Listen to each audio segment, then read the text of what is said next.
그동안 혼인신고를 미뤄왔던 신혼부부라면 주목해주세요. 바로 3월 25일부터 주택청약 제도가 개정이 되면서 많은 부분이 달라졌는데요. 크게 세 가지가 달라졌어요.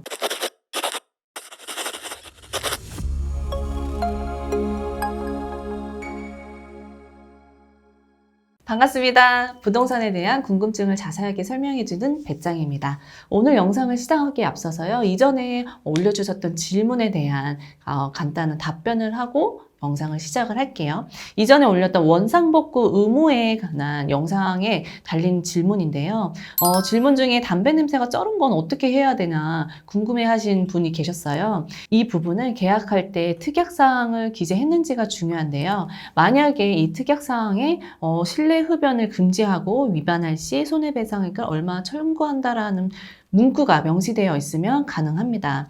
특히나 흡연은 이 피해 범위가 좀 애매하다 보니까 만약에 실내 흡연을 금지하고 위반할 시에는 도배 장판 얼마를 손해배상액으로 청구할 거다. 이런 식으로 구체적으로 명시를 한다면 추후에 그 분쟁을 더 없앨 수 있을 것 같습니다. 오늘 시간은 신혼부부라면 주의 깊게 살펴봐야 될 영상입니다. 그동안 혼인신고를 미뤄왔던 신혼부부라면 주목해주세요.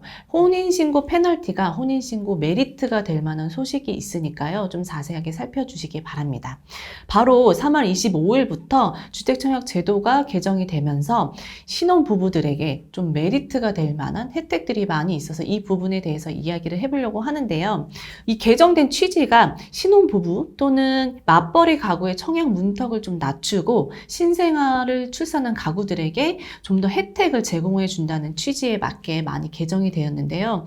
바로 이 청약 중에서도 특별 공급이 있잖아요. 그 부분에 대해서도 신혼부부라면 누구나 좀 많이 주의 깊게 살펴볼 것 같은데 신혼부부의 이 문턱이 너무나 높았다. 이 조건들을 좀 다 맞추고 높은 점수를 받기에는 너무 점수가 힘들다라는 생각에 신혼부부들이 혼인신고를 미루는 경향들이 많았습니다.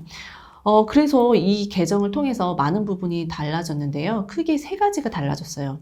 바로 중복 당첨, 그리고 혼인 전 이력, 소득 조건이 많이 완화가 되었습니다. 첫 번째로 먼저 중복 당첨을 살펴볼게요. 만약에 부부가 당첨자 발표율이 동일한 특별공급, 국민주택, 그리고 재당첨 제한 적용주택에 당첨됐을 경우에는 이전에는 2명 다 부적격자로 탈락이 됐었어요. 근데 이거는 너무 부당하다라는 이용이 많아서 혼인신고를 하지 않고 각자 이렇게 신청을 한 신혼부부들이 많았는데요. 근데 이제부터는요, 이 부부가 중복 신청을 해도 2명 다 당첨이 돼도 부적격되지 않고 먼저 신청한 사람은 유효시켜준다는 거죠. 그리고 두 번째는요, 이 배우자 혼인 전 이력 사항인데요. 이전에는 배우자가 주택을 소유했거나 당첨이 된 이력이 있다면 신혼부부 특별공급, 생애 최초 특별공급, 신생아 특별공급에서는 자격 조건이 되지 않았어요. 이거는 너무 좀 현실적이지 않은 게 누구랑 결혼할지 모르고 혼자 살다가 결혼을 했는데 배우자가 그런 이력이 있다는 것만으로 해도 이 본인이 아무리 생애 최초의 조건이 되어도 하지 못했던 약간 불합리한 이런 조건이 있었거든요. 그런데 이런 부분을 좀 완화를 시켜줘서요. 만약에 배우자가 주택을 소유한 적이 있고 청약에 당첨된 사항이 있더라도 생애 최초 특별 공급에 신청할 수 있는 조건이 주어집니다. 다만 만약에 이런 조건대로 신청할 경우에는 청약 시점에는 부부가 모두 무주택자여야 된다는 점을 알아두시기 바랍니다. 그리고 세 번째는 소득 완화인데요.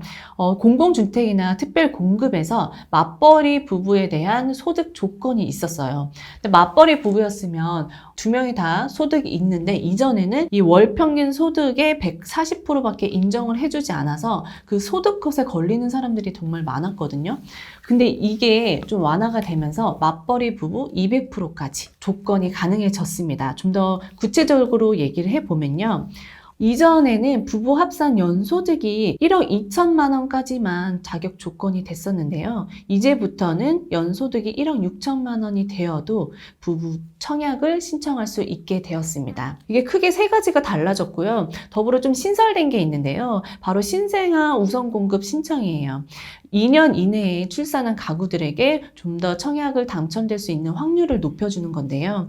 원래는 우선 공급, 일반 공급, 추천 공급에 배정이 되었는데 변경 후에 신생아 우선 공급의 15%, 신생아 일반 공급의 5%를 배정하면서 좀 더 당첨될 확률이 높아지게 되었습니다. 실제로 이런 청약 제도가 개편되면서요, 주택청약 종합저축 가입자가 20개월 만에 증가했다는 소식이 들리고 있어요. 그래서 신혼부부라든지 신생아를 위한 특별 공급이 확대 개편이 되면서 많은 분들이 좀 관심을 갖게 되는 게 아닌가 싶습니다. 그래서 결론을 내리면요, 그동안 혼인신고를 미뤘던 분들, 혼인신고를 하는 게 좋을까요? 안 좋을까요? 결론을 내드리면요, 이런 분들이라면 혼인신고를 하는 게 좋을 것 같아요. 첫 번째, 기존의 소득컷에 걸려서 아쉽게 특공을 신청하지 못했던 커플.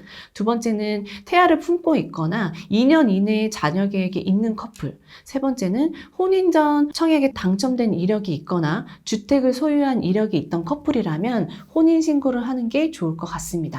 오는 시간은 3월 25일로 개정된 청약 제도에 대해서 알아봤습니다. 그동안 혼인신고를 미뤘던 커플들에게는 좀 좋은 정보가 되었으면 좋겠습니다.